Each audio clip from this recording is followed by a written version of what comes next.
Looking right now. Hello, Dad. How are you doing? Yeah, I'm great, Dr. Thunder. This is great.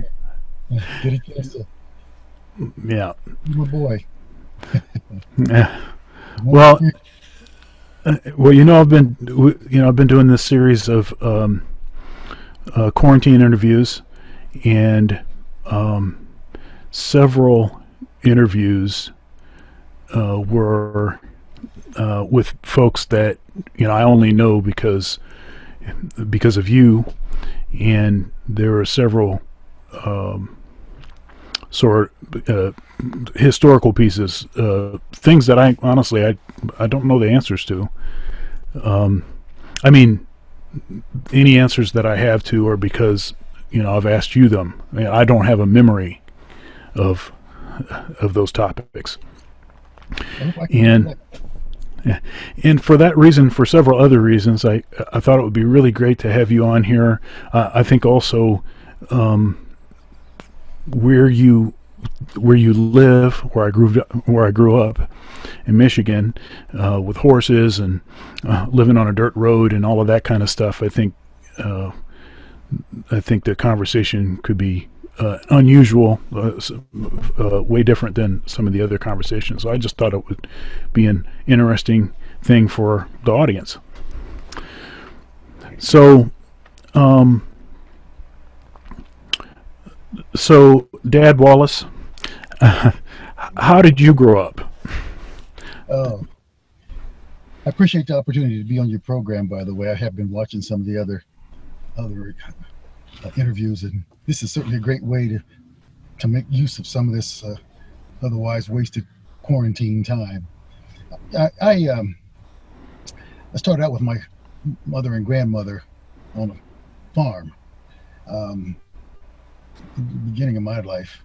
And then my mother married my adoptive dad. We moved at that point into Columbus, Ohio. She had three other kids and raised us as a single mother in, at the time, this kind of a slum outside of Columbus called the American Addition. It was a kind of a raggedy area that the city didn't want to provide any services to, and the county didn't want to service, so they just called it the American Addition. Most of those houses in that area have been torn down now, just parking lots.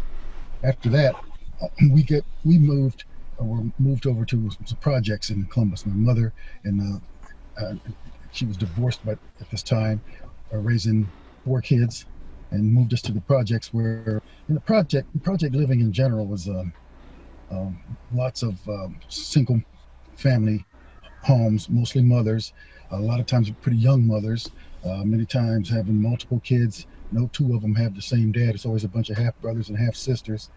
That's sort of the way it is in the projects. The girls don't grow up expecting to have anybody marry them. They didn't have dads, didn't see that. The boys don't expect to grow up taking care of other people. They didn't have that responsibility. They don't expect that either. So it's kind of a mindset and a lifestyle that sort of perpetuates itself towards its lowest end over a long period of time. We were able to get out of the projects eventually and move to another side of town into a rented house. And that was the first time I really came in contact with other households that had two parents and had a dad in the household. And that was extremely important to me. I was looking for this all the time, and some one way or another didn't even realize it, because everybody I knew that had a dad, that person became some kind of father figure to me. Wait a minute, this thing's. So, You're good. It's still coming through good. sorry, something popped up on my screen said I lost my calendar or something. I don't know what that was about. Anyway, so I grew up that way. Music was like sort of a savior for me, and broke the whole project mindset, the whole mentality, everything all shifted. Somebody gave me a saxophone. They bought in a pawn shop for $35.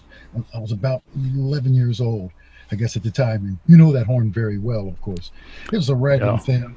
I didn't know what to do with it. Couldn't get lessons. We didn't have the resources for lessons, and I was trying to teach myself, but really couldn't do very much. The horn was so full of leaks and flaws in the mechanics of the instrument, which I didn't know what to do about it. I had tape all over the thing. I was gluing corks down to get rid of all the rattling that was in it and so forth. But at around the seventh grade, and in those days, most of the schools started kids in the sixth grade band, fifth or sixth grade, or seventh grade. And in our community, it was seventh grade band, which was called junior high school at that time, was the first opportunity to get some kind of instruction. And it was from the high school or the middle school, junior high school, I'm sorry, band director.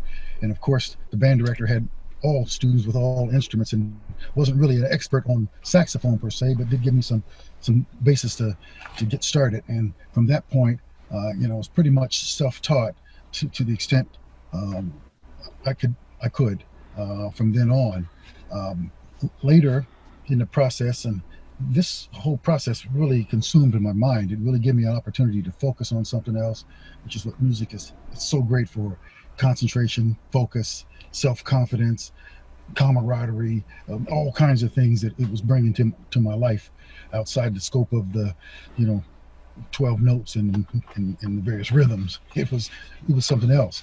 And so it provided me access to another way of thinking, really.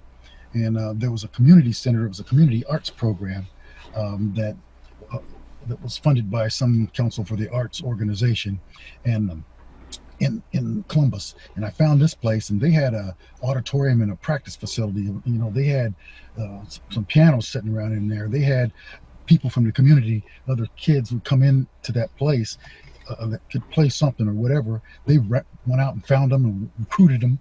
And I found out about this organization. I went over there and I started playing and practicing with other people and learning other things from other people and then from myself. And we kind of grew together, and that became our sort of instruction basis.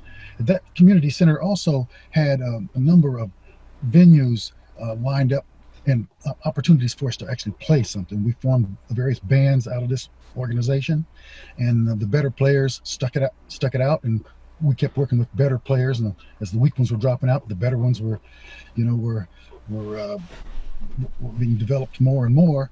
And ultimately, through that community organization, they had a bus they owned, and that bus would take its stable of players that were part of the had become part of the club, so to speak, and take us to different venues to put on little programs and concerts. I had a band there. We played rhythm and blues and rock and roll and pop stuff, some jazz, whatever we could. A couple of guitars, bass player, drummers. Whoever was there. We played with whomever was there, and ultimately I formed a group of my own and took a leadership role in more and more developing more and more towards playing the music in more places. We transported around by the community center to different venues to play. They took us to churches, nursing homes, jails. We played in detention centers for youth, fire stations. They had all these things for us to do on weekends and weekdays during the summer. Different places we're going to take you guys to play. The touring group of the community center. I became part of that. One of the touring groups that they had there. They organized the tours, and the tours were wherever you could take a bunch of kids. Weren't nightclubs and that kind of thing yet, but it gave us something to practice towards. An event to get prepared for all the time. Every weekend we're going to be over here at this community center. We're going to be over at this nursing home. We're going to be over at old folks homes. We were at every kind of place. I played in various jails. They made arrangements to bring these groups into the jails, play for prisoners. That was our whole venue for playing, and created more and more exposure.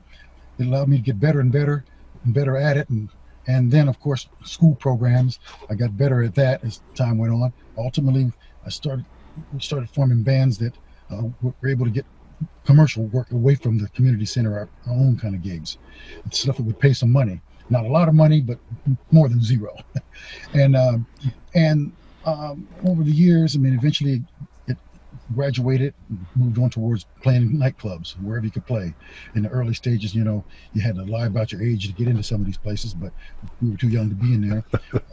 other guys in the band are by now in their late teens. I was always the youngest one, but in my groups, and we worked in different clubs wherever we could get some money.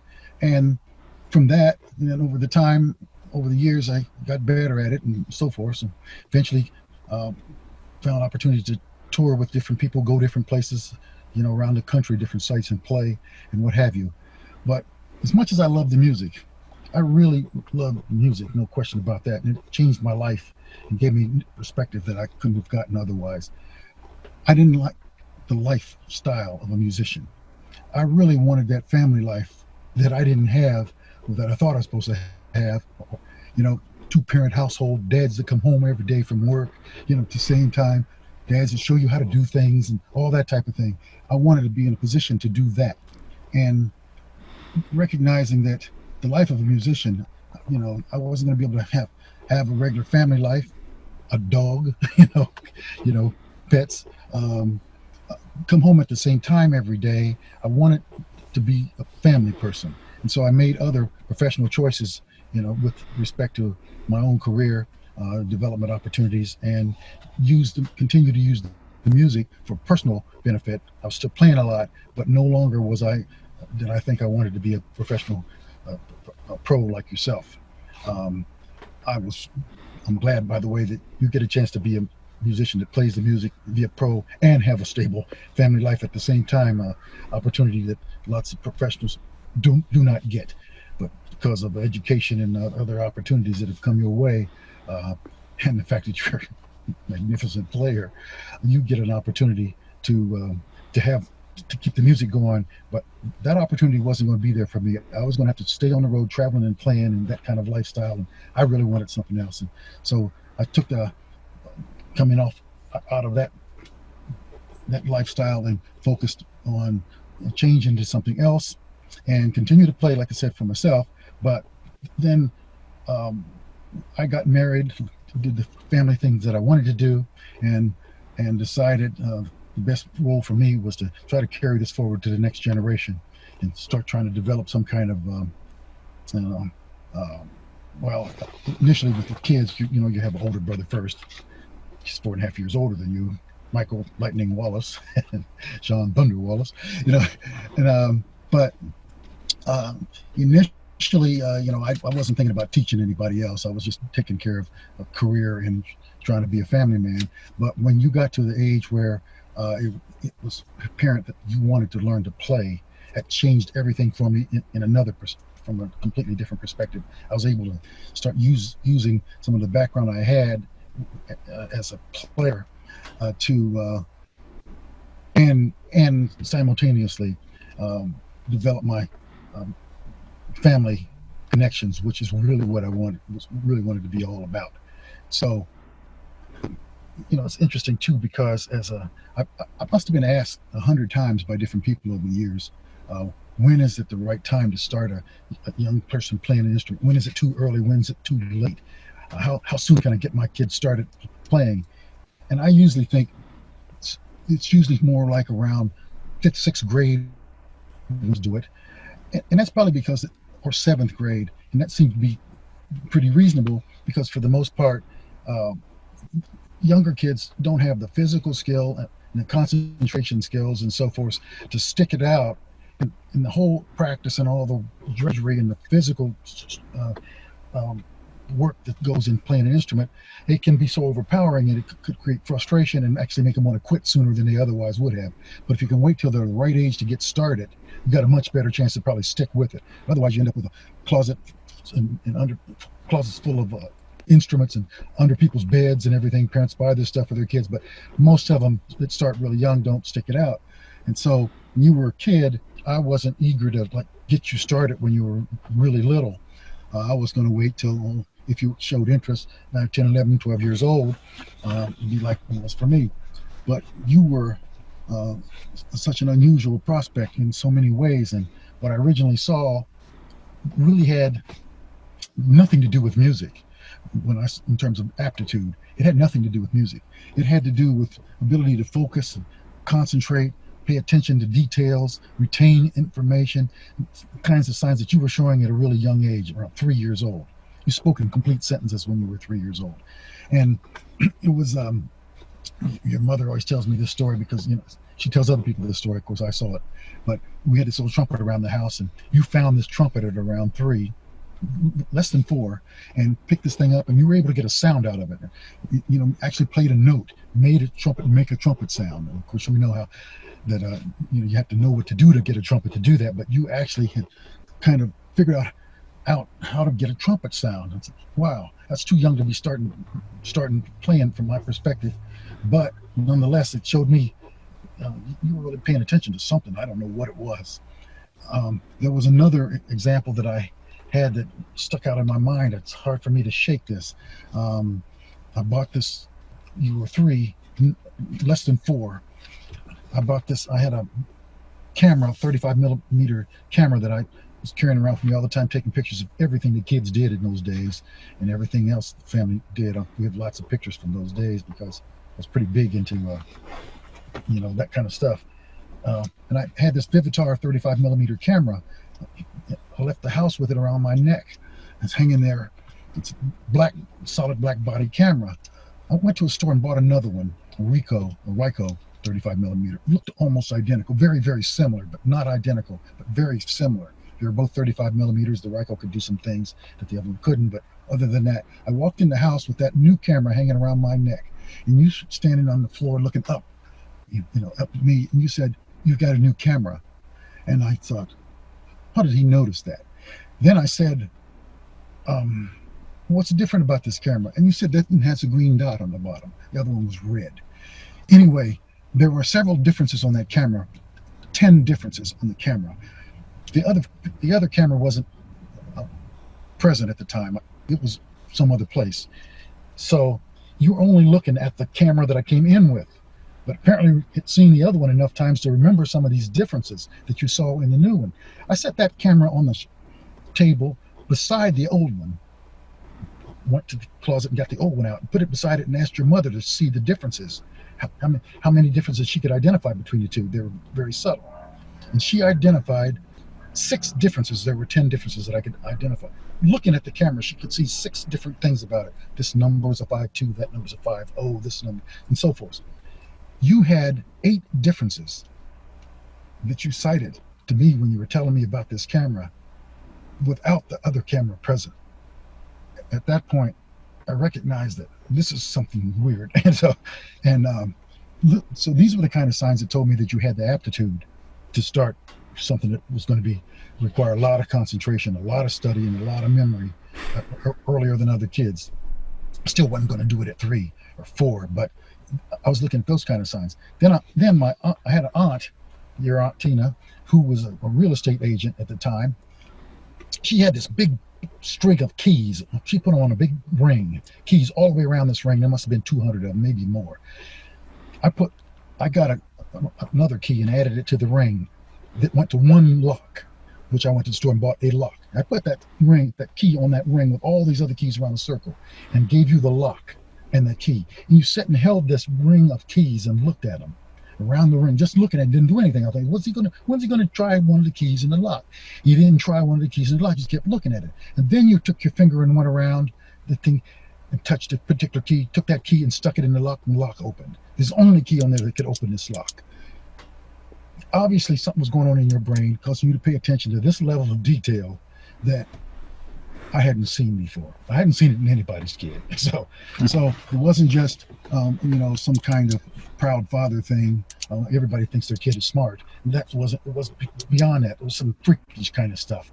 And so you'd watch me playing things around the house and ask me, you were showing more and more interest in it. And so at around 6, I decided to go ahead and start teaching you the saxophone, alto saxophone, on that old $35 silver con saxophone that you still have. Yeah. On that particular instrument, at that point, I decided it was physically too big, as you recall, for you to hold it up. You were a scrawny little kid, and you couldn't hold that thing up. And it was bending you all over when so I went in the garage. We went together and we built this stand out of wood. I called it a racing stand. It was shaped sort of like a race car or something in the front. I'm not sure. But I called it the stand that you could set this horn on, and you could stand up in front of it, and the horn would be supported the weight of it would be supported on this device, and that'll then I could show you where to put your hands, and we could concentrate on what to do, and then we could start, you know, developing some kind of lesson program from that day forward. And from that day forward, I went through one process after another to try to develop a personalized method and teaching approach for you specifically that that focused in main part on sound first, because I believe that music was about sound. It's not something that you see or touch. Other people talk about feel. It's about hear first. It's something that you hear. It's about sound. And music programs and every level seem to start out with all these mechanics first. They're teaching you some form of theory, and they're teaching you how to read notes and teaching you different kinds of things, but not focusing much on the sound early on in the process. And I didn't want this for you. So I started developing some kind of we worked on working after you could get some kind of sound out of the instrument. We worked on long tones and as a part of a series of drills, long tones, then more long tones, and then I would play a chord after you could make that long tone sound all right, and so you could see how that sound interfaced or connected with that chord. Then I'd give you another note to play as a long tone, and it might play the same chord or a different chord, but I was trying to make sure you had some sense of context, listening to what you're doing and listening to what else is happening around you simultaneously. So we were developing an approach around the idea of learning the sounds. Then as we advanced, we started working on learning scales, of course, so you could have more than one sound to play, obviously, and learning the scales from the bottom of your instrument to the top of your instrument, starting on each scale degree. And I never talked about that or talked about modes or anything, but analogy was not important. You're listening to what you play, you're recognizing where your hands are when you hear a certain sound, you're recognizing where each finger is every time you hear a certain sound. So you're learning the instrument from bottom to top, starting on each scale degree. We did chords that way, we did every kind of thing that way. And then I play a chord with you on the piano and let you do some of those same scales with you on the piano. And so I thought that, I didn't want the music to just be all about theory and terminology. It's got to be about listening to what you're doing and playing, and so I always considered that terminology and is sort of the purview of academia. Yeah, the whole idea of learning the parlance or language of and terminology of various professions, in large part, that's the basis for awarding of academic degrees. So we spend a lot of time learning what you call something that you, in many cases, already know. But now we know what we call it, And so I wanted the whole music experience to be something way more than that for you. And so our focus was on trying to relate to sounds, developing your embouchure and breath control and all the physical stuff along the way, and continuing to add to it, expanding and expanding and expanding what we're doing. I always felt that also that it's difficult to retain information or to actually practice and learn much over periods of longer than 7 or 8 minutes.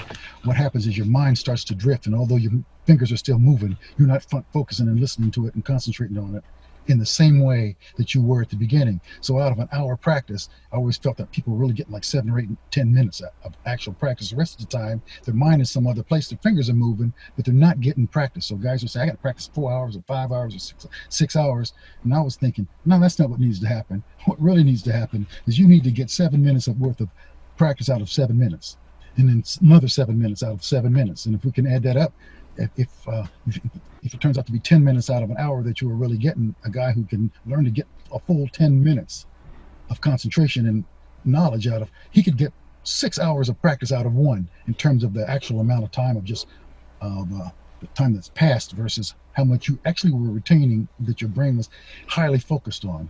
So I broke up your practice sessions into short segments, 5, 7, and no more than 10 minutes. So much of this scale, so much of that, so many long tones, so much. We were moving on to reading, of course, so many classical etudes, so much time with various forms of ear training with me playing something on the piano, or or saxophone or flute or whatever, and you trying to play something with it. So much time with you humming or singing a melody out of your head as I play a chord, and then I'll teach you, show you how to find that melody on your instrument, or have you find that melody that you sang out of your head on your instrument, and then I play the change so you can play what you came up with. To me, schooling, and I don't know, some of my academic colleagues would uh, will try to disagree, will argue, but I always felt that schooling was primarily about teaching people to be compliant. It's about teaching compliance. We tell, to me, an A student is more compliant than a B student. Not necessarily smarter, but certainly more compliant. We tell you where the answers can be found to every question we're going to be asked. We're going to ask. We tell you what to read, when to read it, how to write, what we want done. And to the extent that you do those things that way, we reward it with grades. And because we're preparing you for a workforce. And a workforce wants you to come to the job and do those things that you were shown to do. You get advanced wages, increases in pay, and so forth based on compliance, not based on coming in there and being creative and changing the place. And so that the purview of schooling tends to focus greatly on the whole area and the whole issue of compliance. Again, I wanted it to be more than that for you. I think that compliance mentality is why the school system lends itself so well to teaching classical music. It gives them something they can look at, evaluate, and grade against, and determine to what extent you were compliant with that which we asked you to do. When we started talking about improvisation and jazz and the whole concept of think, that's a foreign concept, something you don't really have a frame of reference for. Is it think? What do you mean think? What do you mean your idea? What do you mean, but early in the process for you, we were trying to focus on you play a sound, see what it sounds like in the context of this chord. You hum a little melody, see if you can play that little melody, then play around with that little melody a little bit while I'm still playing a chord or whatever. And ultimately, you got better and better at it, needless to say. But also, we were able to take it to higher and higher levels over time.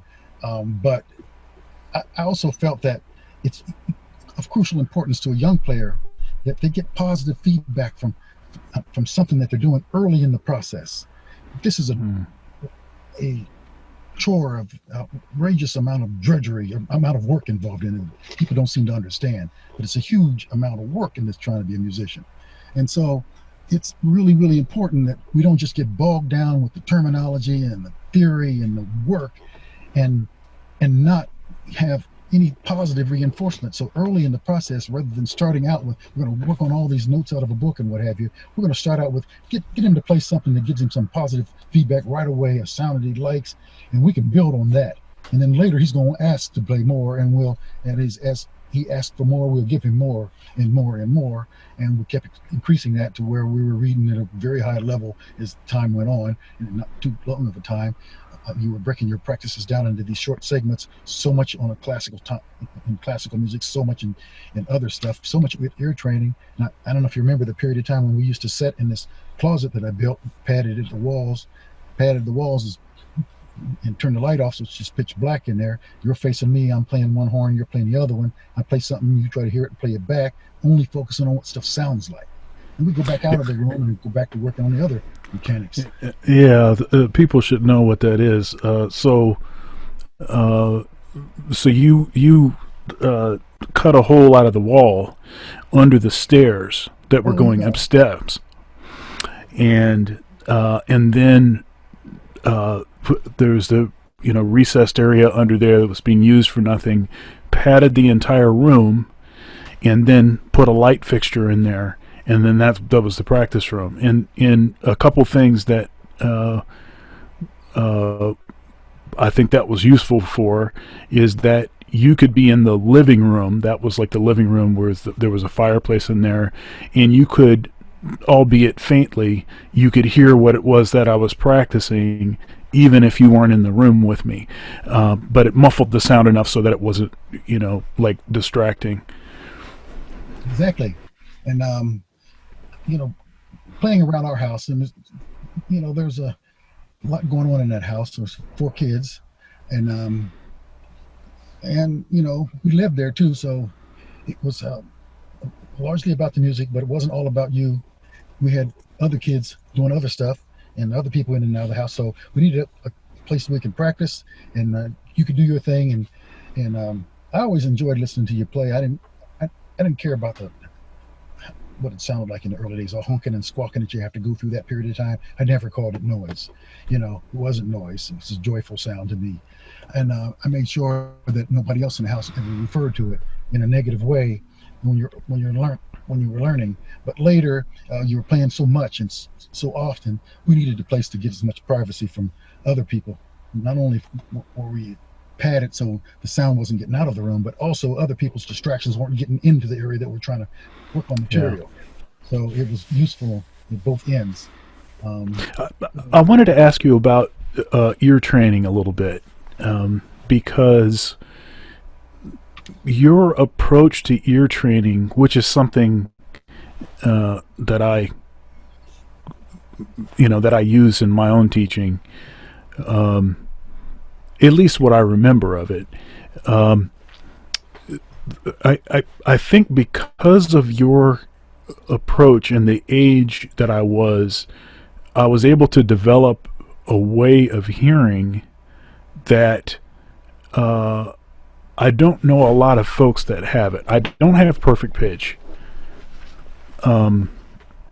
Great but relative. right, I have a relative pitch, but on top of the relative pitch, I can actually hear any notes that are on saxophone, flute, clarinet, the instruments that I tend to play. And I'm starting to hear this with other instruments, but most presently on saxophone, I can hear every note. I know the note that's being fingered, that's being played without a frame of reference. I don't need a frame of reference. It's because I can hear the timbre, the intonation characteristics, if the note sounds more open or closed, and I'm instantaneously able to identify the note based on that. Although I don't have perfect pitch, it's as if I do have perfect pitch so long as it's a saxophone that's being played. It seems to me that one there's an approach to ear training, solfege and all of that, in college, that I think I'm fundamentally at odds with, and that is the idea of teaching intervals, teaching to hear an interval, and then once you figure out what the interval is, then associating a note with an interval. In other words, doing math Too to slow. figure out what the note is, and it's too slow. Right. It's too slow, and I mean, and it's not like we didn't talk about intervals. I mean, you would give me some clues. You'd use certain common melodies to, if I was struggling to hear a certain interval, you'd give me common melodies to try to relate to that. But that was sort of after we had already spent all this time just trying to hear what the notes were, not worrying about the interval. It seems to me that the interval is important from a theory perspective, not as important from a playing perspective.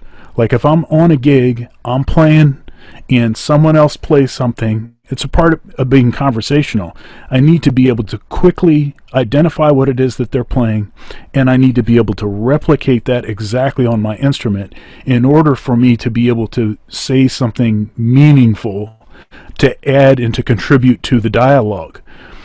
Otherwise, I'm just basically waiting for my turn to play without actually listening. You know, It's it's the whole reason that we were doing all these scales. It wasn't just to prove you had functioning appendages. It was to concentrate on what each pitch sounds like while your fingers are at a certain spot. So you're memorizing every one of those sounds.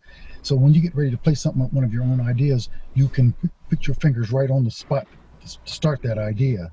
And I could have focused a lot more on the theory, I suppose, early on, but I thought that was kind of useless, really.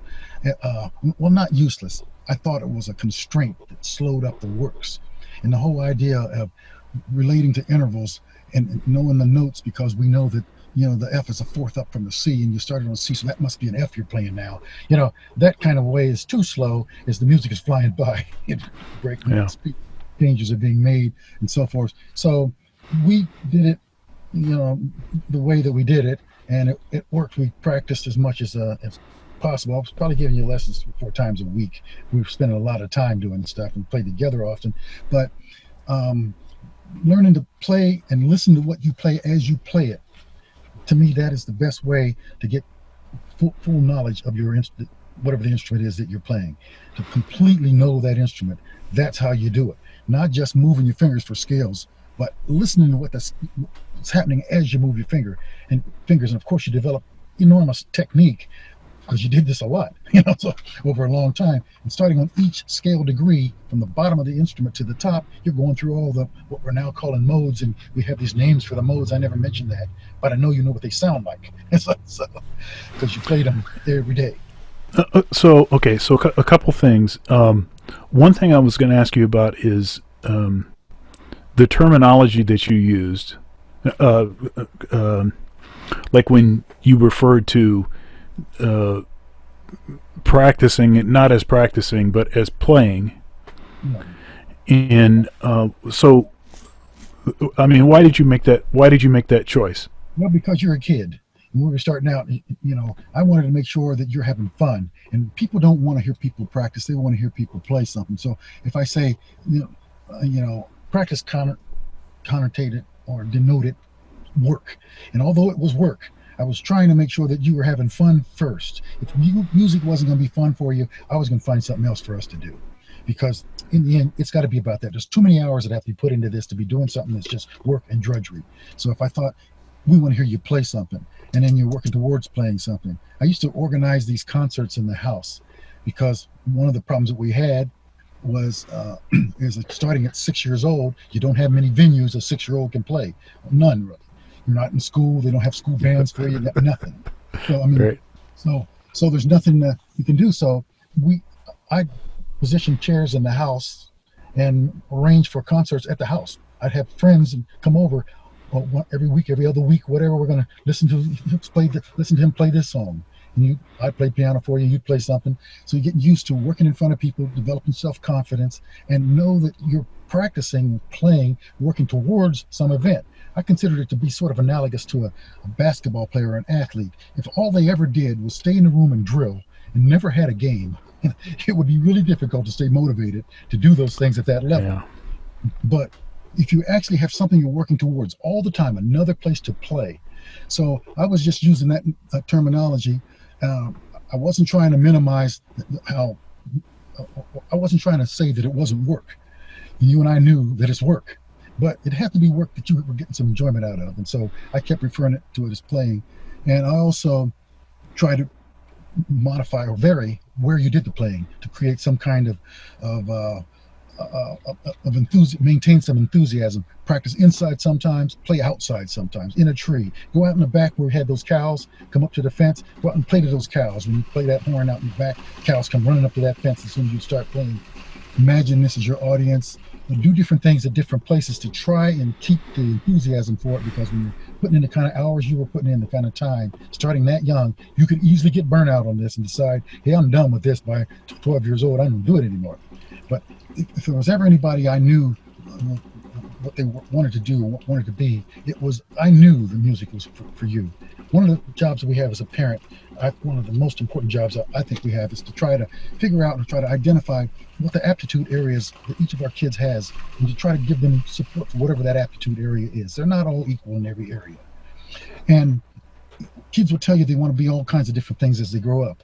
But there was one thing I wasn't sure what the other ones were, they were going to do all the things that they were saying, where they were going to actually end up. I knew that your sister was going to end up in some form of science, so she got to be a doctor. I knew that Michael has a lot of mathematical aptitude, so that computer science stuff is going to work great for him.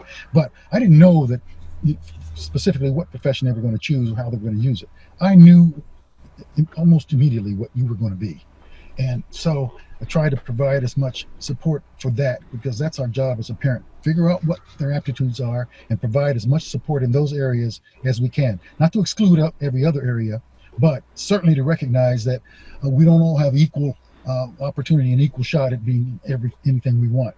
So there are things that we are better at, and that give us the opportunity to be our best. And if we can target ourselves in those directions, we got a much better chance of being successful. And you were very successful early on. You were playing always at advanced levels, of course. Sixth grade band, and when you were, 6, and eighth grade band when you were 8, and high school at 9, and all this kind of thing. But you were putting in the time, and you were practicing. I didn't want you to become a totally myopic, weird kid. So I was regulating how much practice was going to be allowed.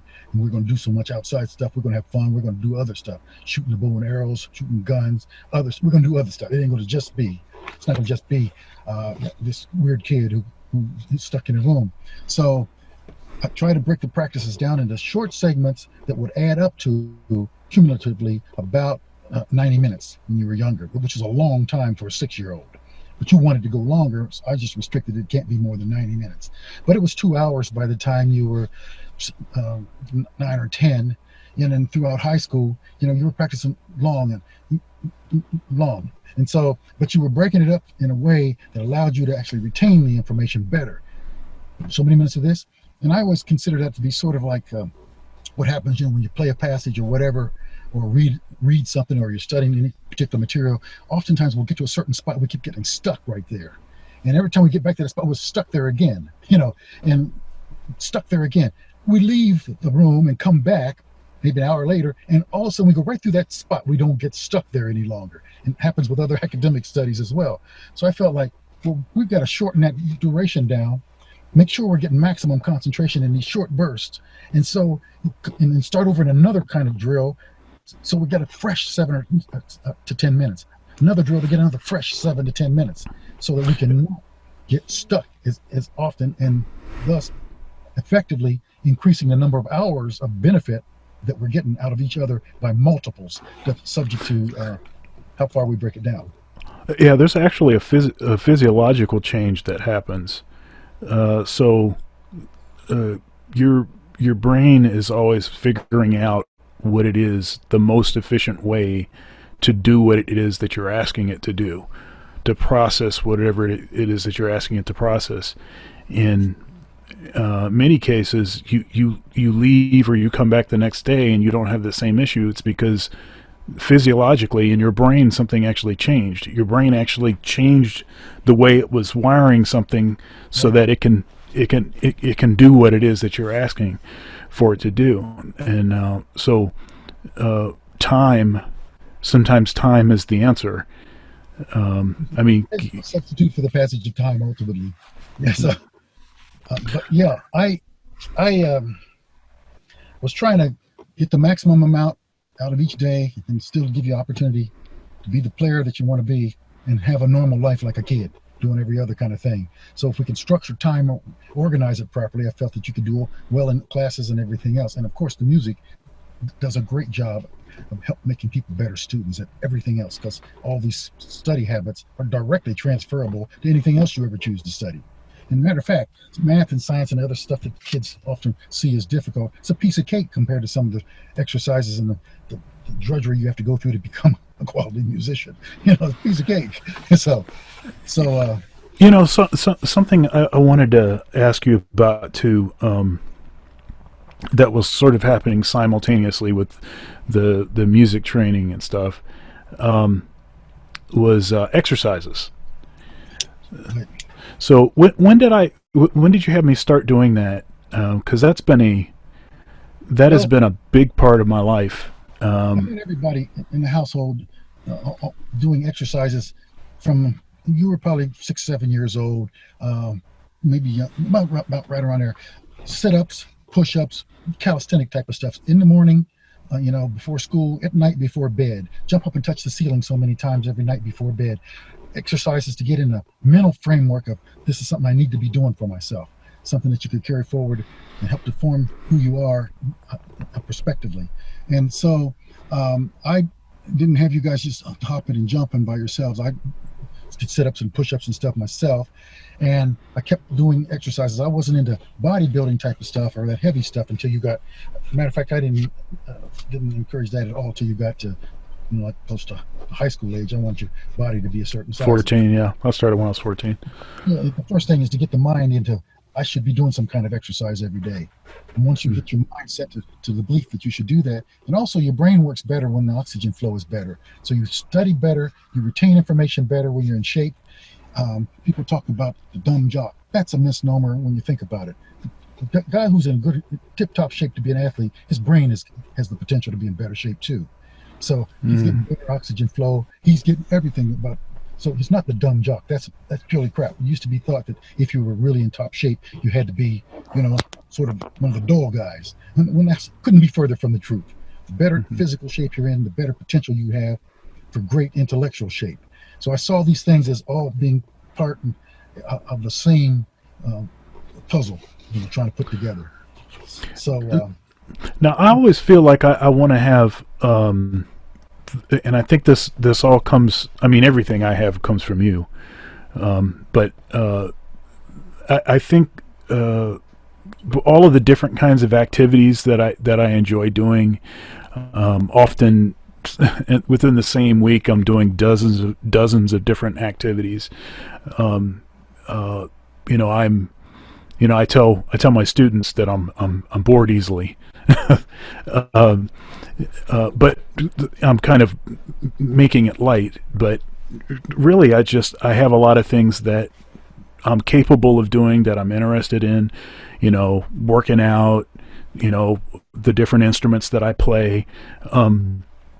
I remember, growing up, and I started playing these other instruments, and it seems like you had a particular agenda in mind, not just that I would just start playing flute or start playing other instruments just because I wanted to do it, but rather it seemed like that aligned with maybe something that you perceived about the music industry. Well, I absolutely knew you were going to be a professional player someday. Then I understood exactly how the business of this business works. And a woodwind player, and particularly playing jazz, an art form that has as narrow of a focus as a market base, I should say, as it does. And it doesn't mean it's not a big market base. It's not as big as other markets. It's big enough that you can make it in that field, but you're not going to have the same level of notoriety that you would in pop or R&B or some of those other things. You can make a living in it if you're good enough. You have to be really darn good. But the thing is, I knew that you needed to be able to double instruments to maintain employment. You need to be able to be a flute player that sounds like a flute player, not a saxophone player who plays flute on the side. You need to be able to play clarinet and other wind instruments. And so we worked on that, and I used it in large part to become part of your identity as a player when we started getting some recognition that he played multiple instruments. I put, on recordings that we got to later, starting at 13 on up. We always put pictures of those instruments, and you always played each of those instruments on every gig. On every engagement. I wanted other professionals to see you as a complete musician and not just a saxophone player. And although the saxophone is enough that to occupy a person completely, no question about that. But I just felt that the way the business is, you needed to know how to do other things. And so we worked on each of those other instruments after you got further along and it was time to switch. We started on that alto saxophone. Of course, we stayed with that for years. It's funny too, because that was an old raggedy horn. You certainly warranted the best equipment, but we stayed with that old equipment until you were like 14 when I got you that Marigo alto saxophone. Yeah, I remember that horn. Yeah, because it was like, hey, this is what you have. I had it repaired and put in top shape. You either like this music and you play it on whatever you have available to you, or you won't. But if it takes a new shiny something to make you want to play, that's not what you want to be for a professional anyway. So I was looking at it like that, and so we stayed with the saxophone. And my idea was, you're going to get to a certain level before we switch to something else. But then we added other saxophones because I saw the tenor as a distinctly different instrument, not just a bigger and different key of the same instrument. I thought that the sounds that came out of it suggested different things to you. And so it did to me. So To me, that was like another whole field of study when you just switch from alto to tenor or to soprano. A lot of people say, "Oh, it's the same thing. They're all saxophones." But since you're the kind of guy who's really listening to what he's playing, you're hearing and feeling what those notes sound like coming out of the horn. It's got to suggest different things to you when you hear what it sounds like coming out of a tenor versus when you hear what it sounds like coming out of an alto. Yeah, I think I've You don't sound the same as an alto tenor player as you do as an alto player. To me, I'm stuck in yeah. I mean, I and it's like you said. I mean, I'm sort of I tell my students always that I'm an ear player that later I learned theory. I didn't start with knowing the nomenclature and then knowing how that stuff's spelled and then okay, now let me apply that to my instrument, but rather my ear sort of is how I associate with music, period, and then I just figure out how to make it work. And so playing those other instruments sounds different, and since yeah, and since then, playing other instruments, playing bass and guitar and playing keyboard and some of the other things that I do, it's it's just all of the stuff. It just sounds different. I don't think the same way. The players that I tend to listen to. I mean, I listen to lots of different players, but the players I sort of associated with certain instruments tend to be different players. I wanted to ask you a couple things. One thing was you had a record company, Yeah. and so part of growing up was there was all this equipment around the house, and of course that had a direct impact on. I mean, you see some of the stuff that's in my studio right now, but I know how to use all this stuff because because of how young I started, Right. being exposed with reel-to-reel machines and actual, noise reduction units and reverb units and all of that kind of stuff, and actually using an actual mixing board and patching stuff into this one's learning about signal path with microphones and all of that kind of stuff was really young. And I remember getting my first MIDI sequencer you bought for me that I think I still have it. It was a Kawai Q something. I can't remember what it was, but and I programmed an entire big band chart with the buttons, not even playing keyboard, but with the buttons on top of the unit, programming every single note. And I learned a lot about MIDI from just doing that. But can you talk a little bit about your record company and the kind of stuff that you were doing? And Well, yeah, I had a record label back in the '70s. We were doing R&B, pop kind of stuff for vocal groups. Matter of fact, I just got a royalty check the other day for something that was put out in the mid '70s. I can't believe that. Anyway, somebody in Chicago picked up that some of those recordings that we did in Columbus, Ohio, back in the '70s, and re-released it. And I'm still getting paid. But we had a record label. you finally made it. Yeah, I finally made it. We had a record label to do pop and stuff in those days, and I formed another label later to produce, primarily to produce yourself and other people that were affiliated with you. Um, but the business of music is, a lot of my focus with you shifted more and more towards trying to make sure you understood how the business of music works as you got to be a better and better player. We're doing lots of player off playing anyway, but throughout college and after on and on, I recognized, and you got to find ways to make a living with this business. And so I spent a lot of time early on trying to make sure you understand the business of music, how to be a leader of a group. We got to maintain records on, I'm talking about documents on people who play with you in some cases. You're writing checks to people. You don't want to end up subject to taxes on other people's income. Knowing what records have to be maintained. Knowing how to to dress for success, how to look like a Oh, player on stage, how to conduct oneself like a business person, how to pay your own band members. And early on, when you were younger, I would get the compensation and give you the checks so you could pass them out to the guys so that you could get a sense of the business side of this music. You were playing with sensational players early on. We got the best players. They wanted to play with you and you wanted to play with them. It worked out really good. But I wanted you to understand the, the business side of this is so important.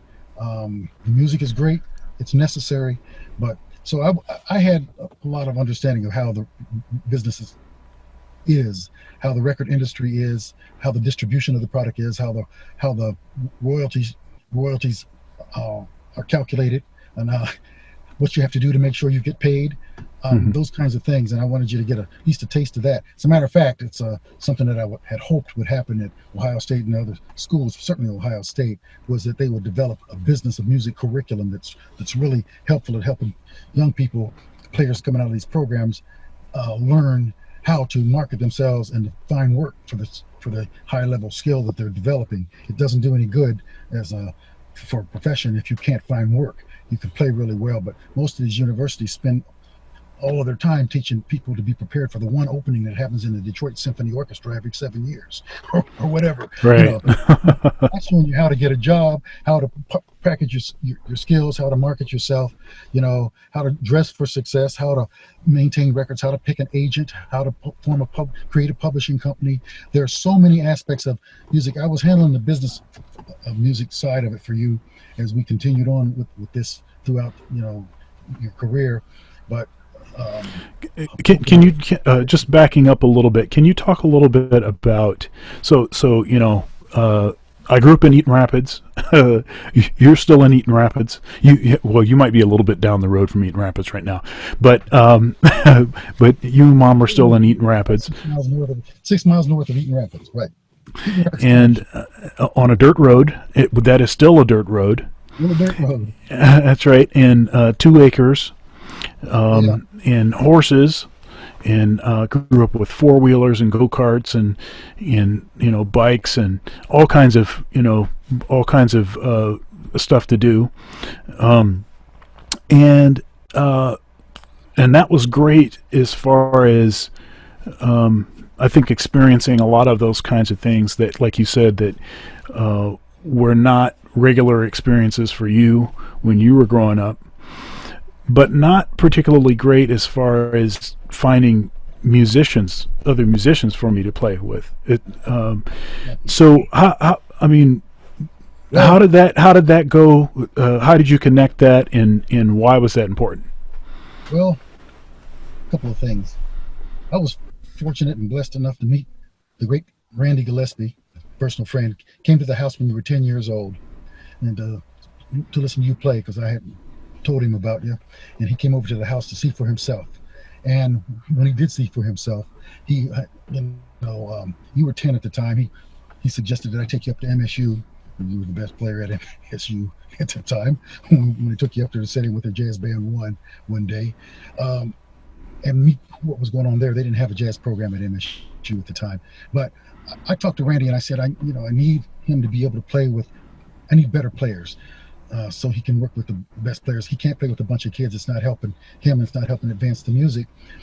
The school programs and so forth and different things that we can get. I can play piano for him, or I get somebody else for this little job, what have you. But he needs to be working with the best. And so I talked to Randy and I told him that, you know, I want him to have top flight players that are willing to work with him and understand that they're helping a young man, and that the young man is helping them find work as well. It can be a mutually beneficial experience, and but that they had to be people of a certain moral character, a certain kind of family values. I don't want them around my son, because first and foremost, you're my boy first, and the music and all the other unsavory elements of this business, all that stuff is something that you have to be protected from.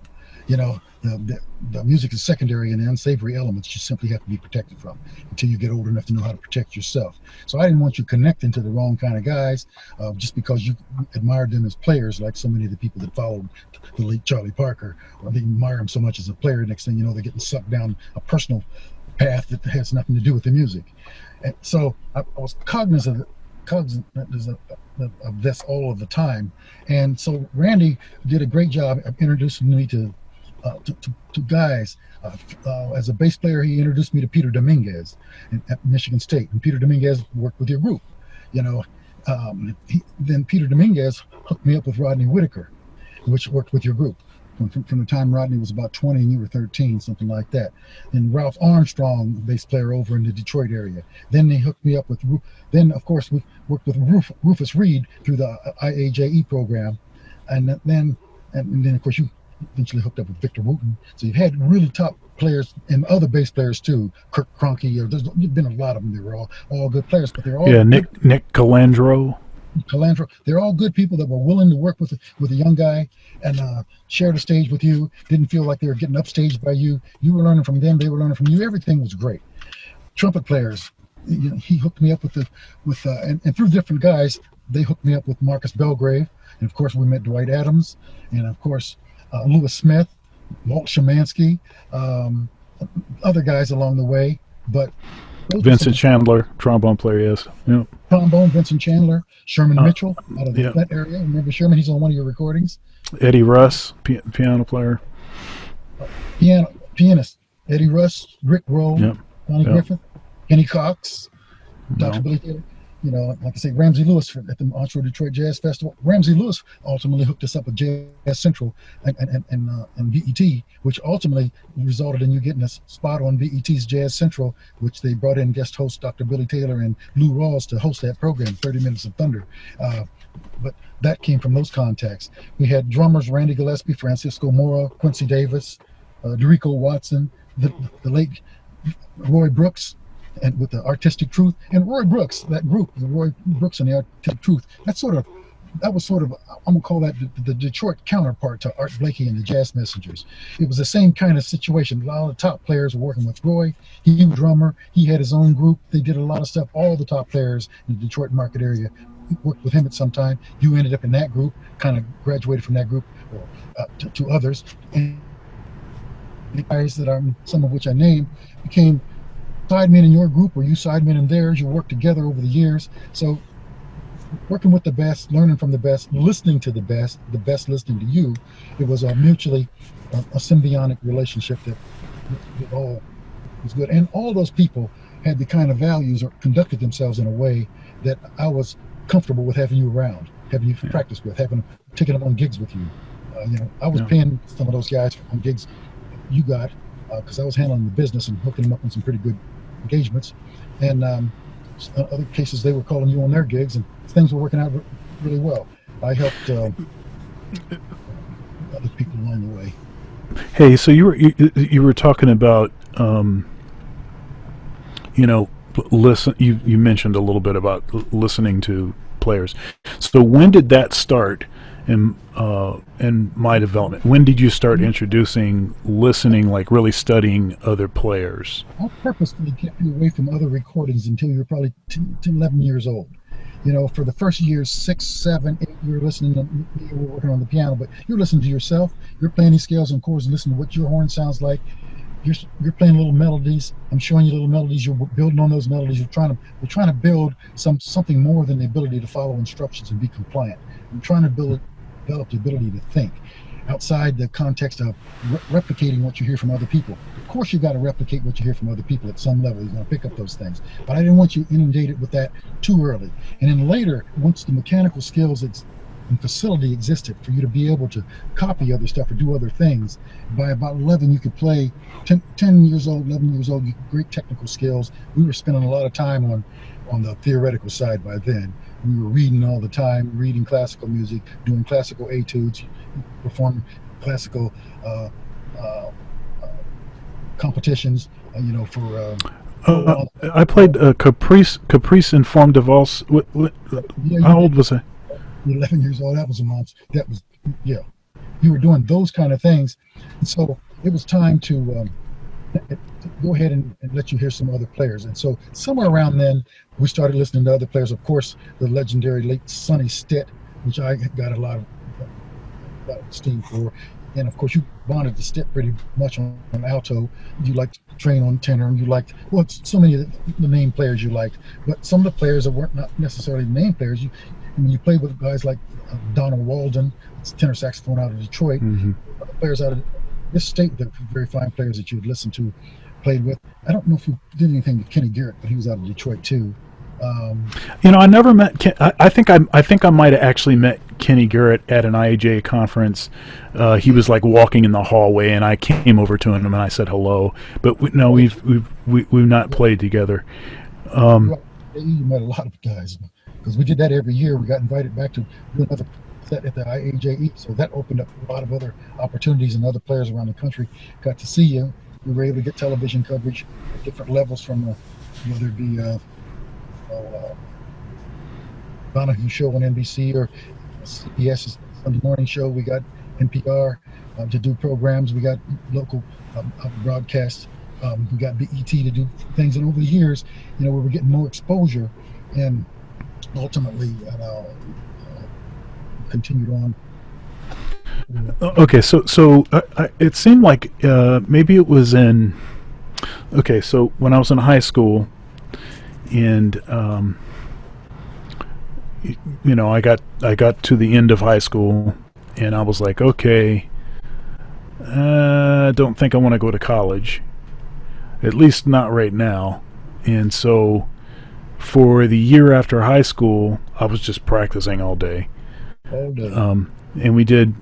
I had gigs and things that were happening, and then after that, I went to junior college, Lansing Community College, for 1 year, and then transferred into Western Michigan University.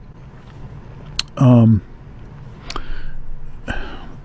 so at what point the whole like teaching college, being a professor, I think at least I wasn't aware that that was really what I wanted to do until I was in college. And I was in college for a couple years by the time I think I saw that as something that I really wanted to do. When did you see that as a path for me? Well, I never thought of you as wanting to be a teacher, and it wasn't until your late 20s that I recognized when the opportunity to come to Ohio State presented itself, and recognizing the lifestyle of musicians, which I had already talked about earlier, that I didn't want for myself. I didn't want for you either. I knew eventually you were going to have a family and have a normal life and still be able to play the music. And I thought you could have the best of both worlds. And so when Ohio State, when actually Ted Williams, Ted McDaniels saw you at in I don't know, New York or Atlanta or somewhere at one of the IAJE concerts programs, and he saw you playing with somebody, and he decided at the time, he and I started, at that point, keeping in touch with each other, and that opened the doors for me thinking that maybe someday, it's possible. And when you after you got through school, he gave us a call and said, we're looking at doing something here at Ohio State, and I talked to you about it. At that time, you weren't interested in coming to Columbus to go be part of the faculty, but you weren't thinking in terms of I want a career as an academic. I know you had taught something over at Kalamazoo College. college, and then you taught at Western and taught students at different levels along the way, and you taught some kids as home lessons when you were 11, 12 years old. You had students that were in high school coming to the house and take lessons. Yeah, it's funny because that's what that experience teaching some students. I remember. Now all of the students weren't equally, you know, not practicing, not doing what I told them to do, but I remember being pretty offended. But I didn't see you as wanting to be a teacher yeah, because that level of drive is hard to find. Kids aren't like that. They weren't going to put that kind of time in. They just didn't care. But their parents would spend the money and buy lessons for them, but I don't know why they were spending their money. You need to be wearing a mask when you took those kids' money. Yes, that's how it feels like. It's almost like that. So I didn't see that for you, but I recognized, coming out when you started college, you had a lot of academic opportunities, scholarship opportunities at all kind of schools around the country. Juilliard, Eastman School of Music, and in Rochester, New York, at Berkeley. People were talking to me all the time. I had a lot of opportunities. We took the deal at Western Michigan, and LCC gave you a full scholarship to do it there. But we took the deal at Western Michigan because it gave you a chance to study things other than music if you wanted to. It's not like just a conservatory like would have been at Eastman School of Music or at Juilliard. They're a complete university with program areas in every area, which I found to be good. It also kept you closer to home, so you could still come back home. We could do gigs, travel out of um, out of Michigan just as easily as you could do it traveling out of California or some other place, and Right. connected and keep on developing other connections. And I thought that worked out better for everybody. Plus, Trent Keniston showed me more of a willingness to work with the student in terms of letting them be who they need to be, not be trying to change their sound or whatever, but help develop what you have. And I didn't get that sense with a lot of schools. A lot of them will tell you what mouthpiece to play and what reed to use and what kind of sound you Yeah. got to have, all kinds of foolishness like this, as opposed to focusing on, hey, this is a real player. And, so let's It's it's interesting too because I of course have that kind of approach in my own studio. Um, I but the students know what I play. I don't not tell them what I play, what kind of horn and what kind of reeds and stuff like that. And we talk about equipment and stuff, but I'm not trying to impose my will on them. And so therefore, the students that are in my studio play a variety of different instruments with different equipment, and they don't sound like me. I'm not trying to make them sound like me. Now, they're influenced by me, and I've had a couple students that were more influenced by me than others, but they're not, I'm not trying to, I don't want them to sound like me. I don't know, I don't think that I would be, I don't think that it would be a successful job on my part if I just tried to make them sound like me. Well, here's the stuff that I would play in this situation, learn this stuff, and in that situation play that stuff. Here's my saxophone. Here you go. Get my mouthpiece on my reed. And of course, that stuff wouldn't make them sound like me anyway, because physiologically we're different. We're different people. I'm not going to sound like you. But you seem to get a lot more of that in classical music with classical instructors, where they have a certain tone in mind and they want you to have that sound. They want to change the players all to sort of sound a certain way.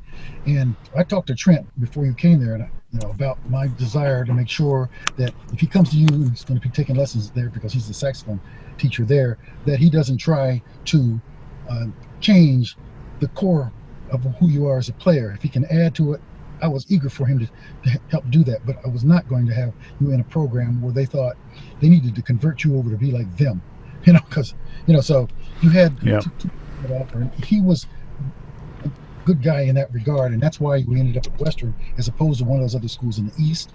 We had a chance to be at University of California, Berkeley. I wasn't even talking to you about some of the opportunities, but I had scholarship opportunities for you at every kind of program.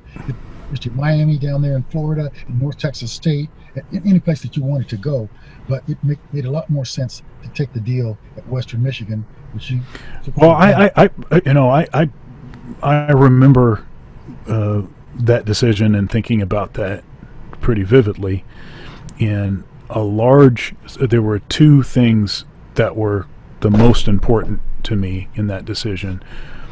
One was the relationship that I developed with Trent, because he was I actually met him when I was selected for an all-state band, and I got a lesson with him and got to interact with him, and he showed me some stuff then, and we had really positive interaction, and so that kind of put that in my head.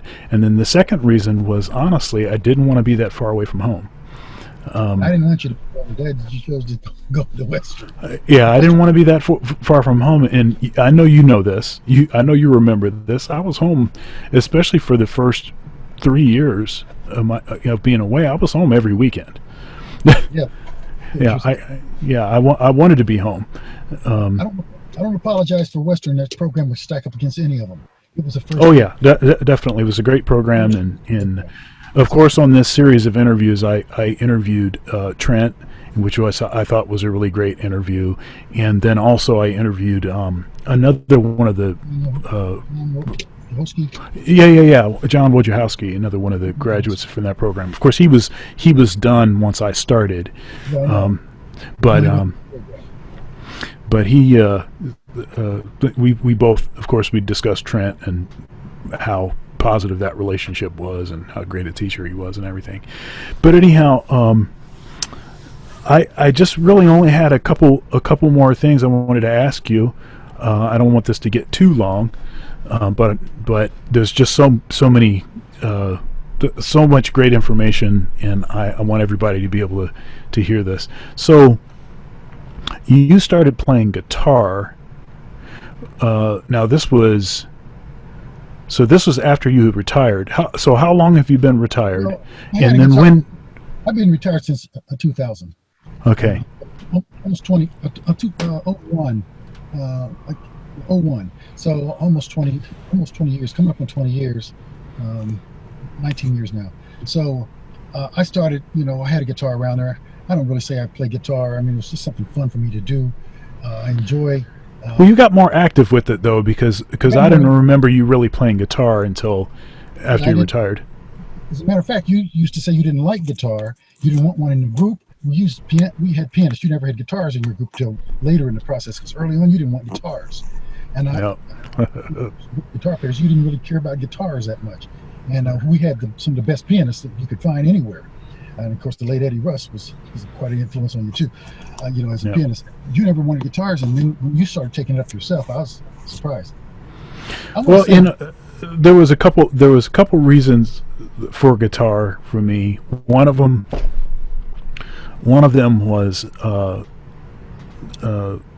I started working at Vineyard Columbus, and when I was there for 5.5 years, and it's a big evangelical church, and it's all really guitar driven kind of thing. And so I was like, okay, well, I think it makes sense for me to learn more about the guitar, so I'd be a better writer for guitar. That's kind of tends to be my process. Is if I want to learn how to write really well for something, then I pick that instrument up and I learn the instrument.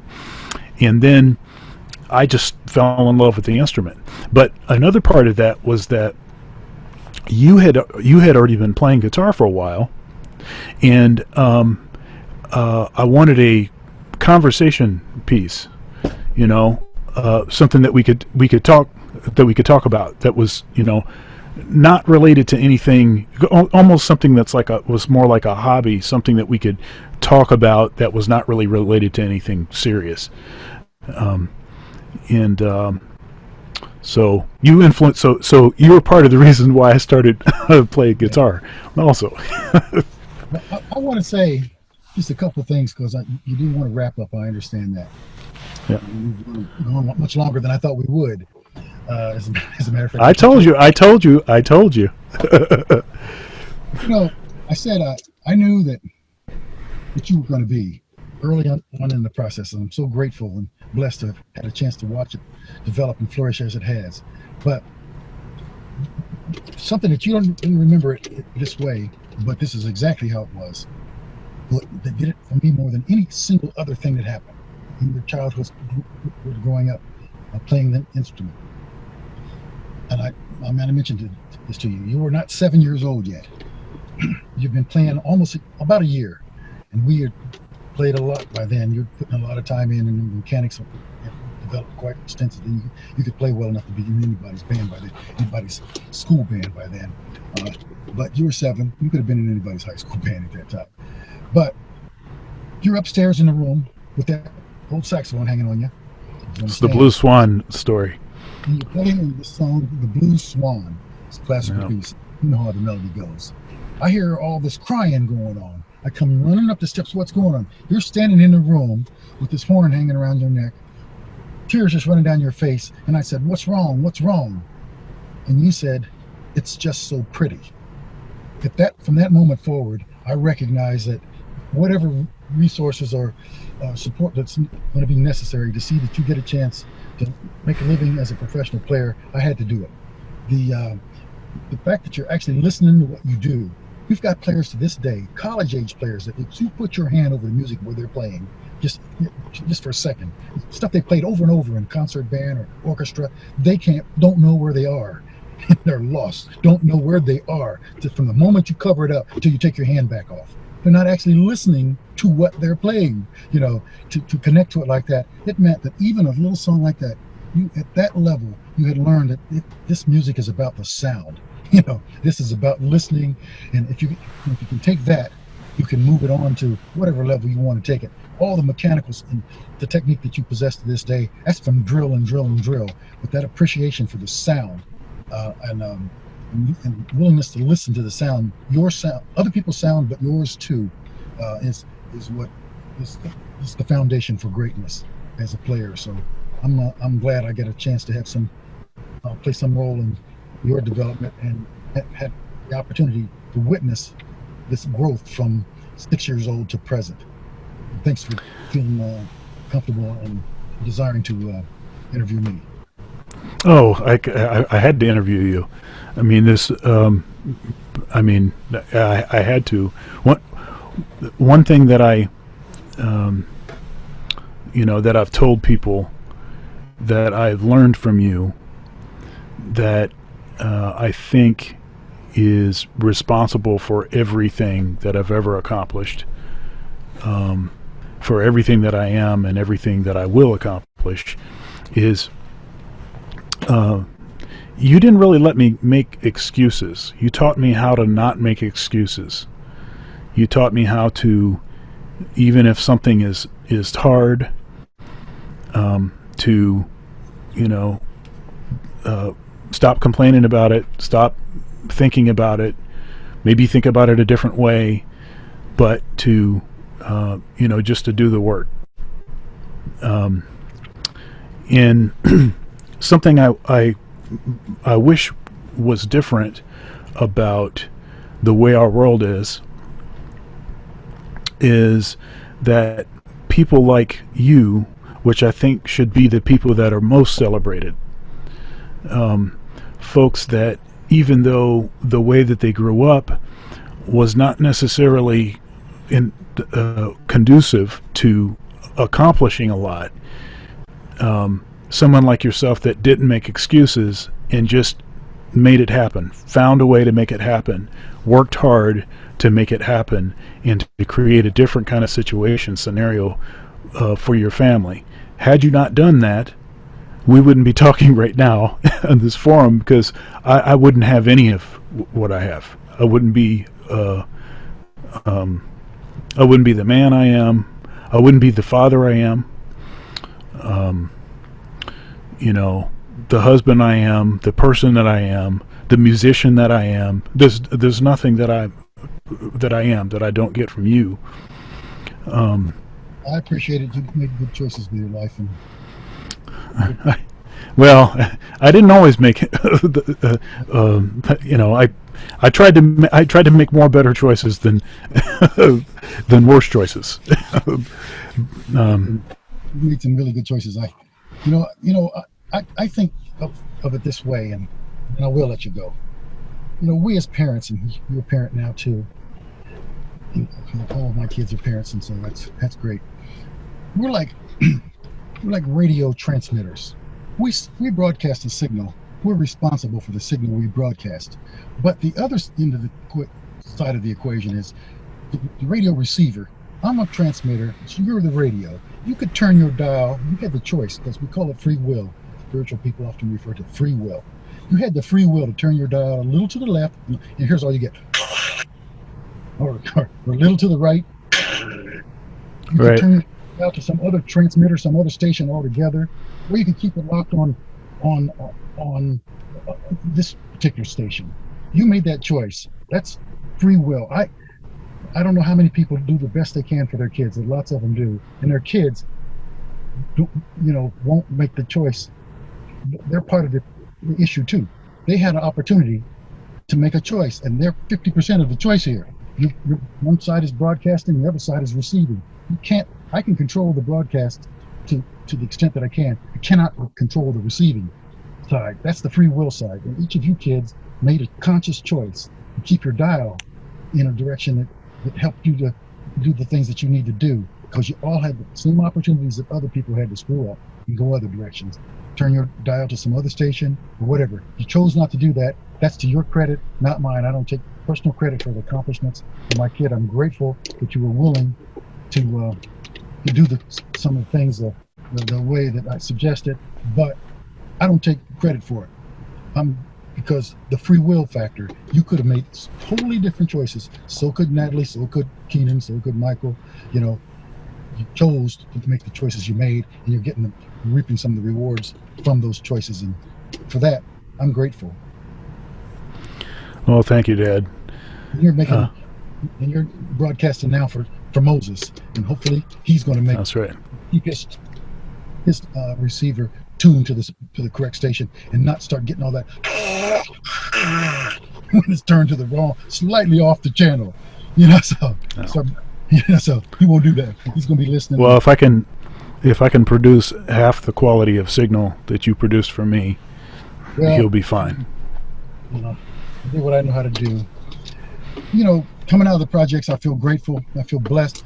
I was blessed to have certain kind of academic aptitude that allowed me to get away, to get out of that and acquire other opportunities. And I'm glad that I was able, that things worked out like they did. I could have made choices a different way along the way. I got everything. I've told you this before. I got everything I wanted out of this life. When I got my kids, I got a chance to. I was on full makeup mode once I started having kids. Full makeup mode. Everything I didn't get as a kid, I was going to make sure that my kids got. Two parents are going to stay together. We're going to do what we live out in the country, but that was sort of getting back to my grandmother. Where I started life mentality. I grew up in the city.